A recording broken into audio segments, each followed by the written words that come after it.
जीवात्मा को निकाल के बाहर। शरीर जमीन पर गिरेगा, इस पर कपड़ा डाल दोगे, गांव के बाहर ले जाकर लकड़ियों पर रख के जला दोगे।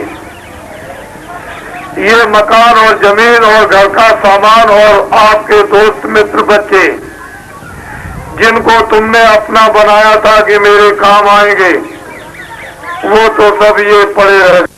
आपको ये बातें खूब समझदारी से समझ लेना है। खेती छोड़ना नहीं, दुकान छोड़ना नहीं, दफ्तर छोड़ना नहीं।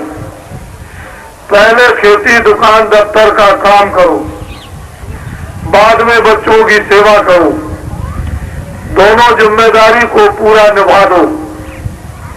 यही तुम्हारे लिए सबसे ग्रस्त आश्रम का प्रतिपालन है।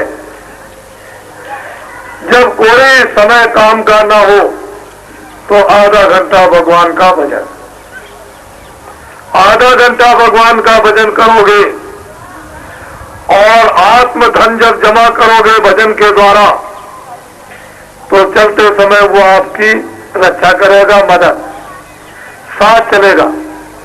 बाकी माया की छाया को, जिसको आपने अपना बनाया, इनमें से कोई भी आपके साथ जाने वाला नहीं, ना आपकी कोई मदद करेगा।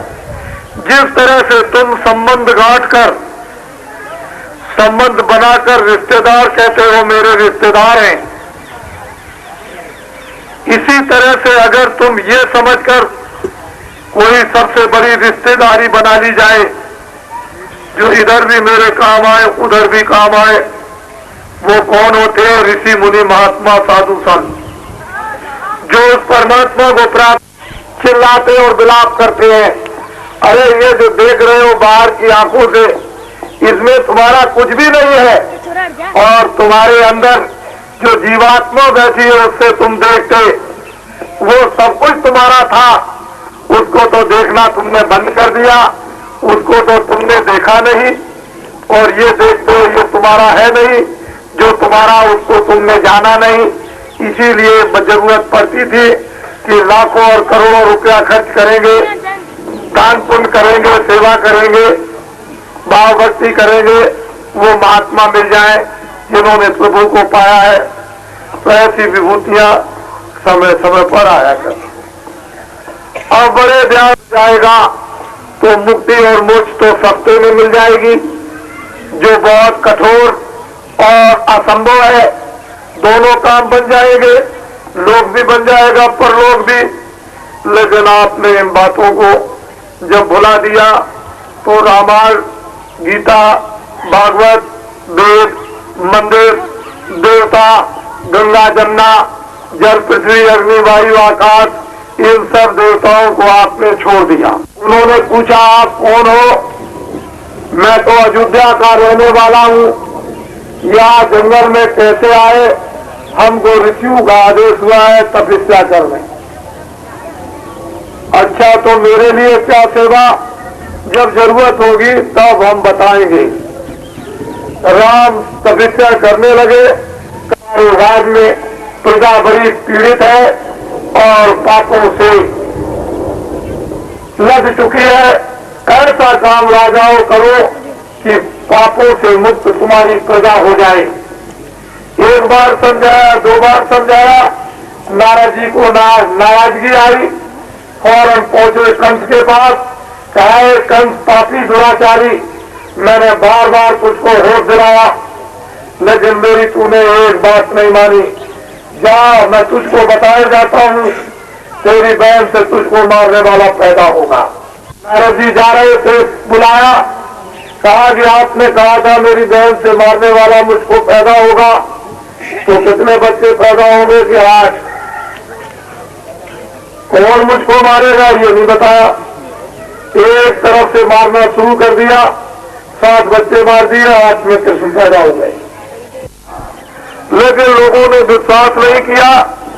पर समय काल सबको सबक देता है, सबको शिक्षा देता है, सबको मजबूर कर देता है, और वक्त तो बदलता ही है।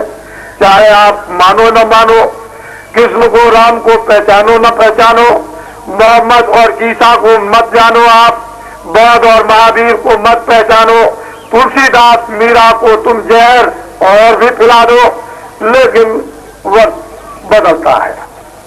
ऋषियों की, संतों की कभी बाणी मिथ्या नहीं जाती है।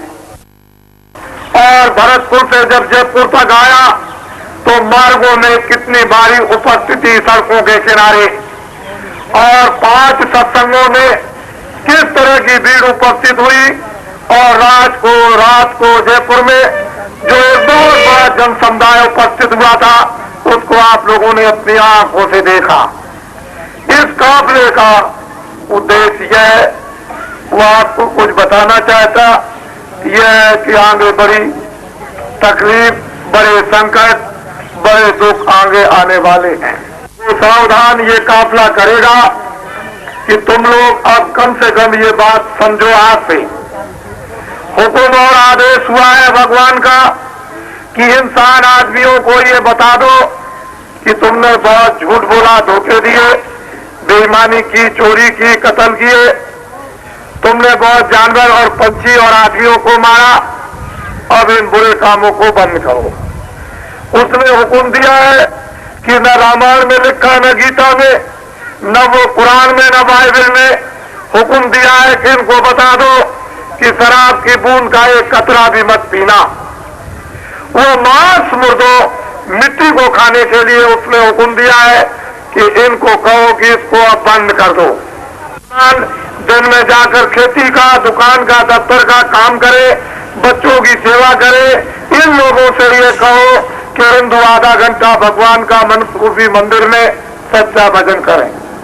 मुसलमान इस जिस्मानी मस्जिद में सच्ची खुदा की इबादत करे, और ईसाई इसमें प्रार्थना करें।